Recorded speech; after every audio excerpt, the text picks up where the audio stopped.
क्या बिहार की राजनीति में अब नीतीश युग खत्म होने वाला है? क्या वो कुर्सी जिस पर 20 सालों से नीतीश का कब्जा था अब किसी और की होने वाली है? दोस्तों, सहरसा से लेकर जमुई तक की तस्वीरें पूरे बिहार में खलबली मचा दी है। नीतीश कुमार ने सरेआम एक नेता के कंधे पर हाथ रखा और कह दिया, अब यही बिहार को देखेंगे। आखिर कौन है वो शख्स जिसे नीतीश अपना वारिस मान चुके हैं? क्या सम्राट चौधरी वाकई बिहार के मुख्यमंत्री बन पाएंगे?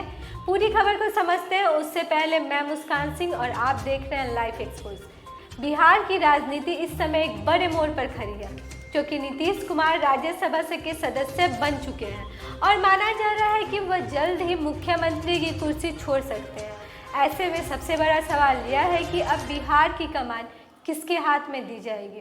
इसी बीच एक बयान और इशारे ने सियासी हलचल तेज कर दी है। दरअसल बिहार यात्रा के दौरान जमुई में उन्होंने मंच पर सम्राट चौधरी की तरफ इशारा करते हुए कहा कि ये बिहार को देखेंगे और राज्य आगे बढ़ेगा।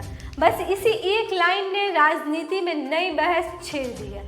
लोगों को लगा कि शायद उन्होंने अपने उत्तराधिकारी का संकेत दे दिया है, लेकिन कहानी इतनी सीधी नहीं है जितना आप समझ रहे हैं।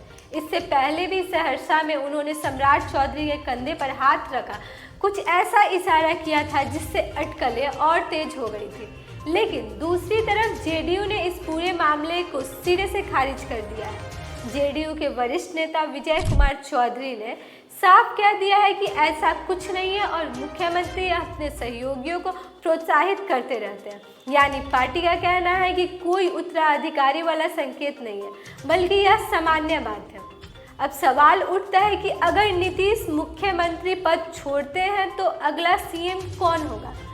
क्योंकि बिहार के पिछले करीब 2 दशकों से राजनीतिक उन्हीं के इर्द गिर्द घूमती रही, लेकिन अब जब वो राज्यसभा जा चुके हैं तो बीजेपी के पास मौका है कि वो अपना मुख्यमंत्री बनाए।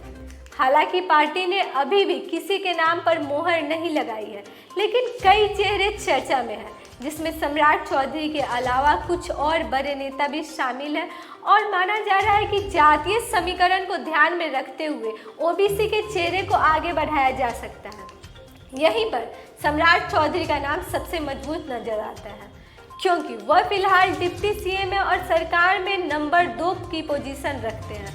उनका राजनीतिक अंदाज आक्रामक और संगठन के साथ सरकार का भी अनुभव रखते हैं। इसके अलावा वो कुशवाहा समाज से आते हैं और बिहार की राजनीति में लौकुश समीकरण यानी कुर्मी और कुशवाहा का गठजोड़ काफ़ी अहम माना जाता है। यही समीकरण पहले नीतीश कुमार को मजबूत बनाता था और अब बीजेपी की उसी रणनीति और अब बीजेपी ने उसी रणनीति। लेकिन सम्राट चौधरी के सामने चुनौतियां भी कम नहीं है। उनका राजनीति सफर बीजेपी से शुरू नहीं हुआ था, बल्कि उन्होंने अपनी शुरुआत आरजेडी से की थी और राबड़ी देवी की सरकार में मंत्री भी रह चुके हैं।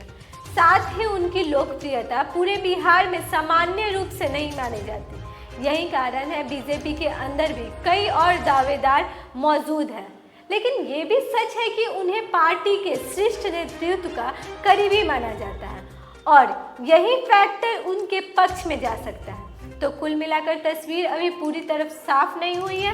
एक तरफ नीतीश के इशारे हैं जो सम्राट चौधरी की तरफ जाते दिखाते हैं और दूसरी तरफ जेडीयू का इनकार जो इन अटकलों को कमजोर करता है। अब सवाल आपसे है, क्या आपको लगता है सम्राट चौधरी बनेंगे बिहार के अगले मुख्यमंत्री या फिर नया नाम सामने आएगा? अपनी राय कमेंट बॉक्स में ज़रूर बताइए। वीडियो पसंद आए तो लाइक, शेयर और चैनल को सब्सक्राइब करना ना भूलें।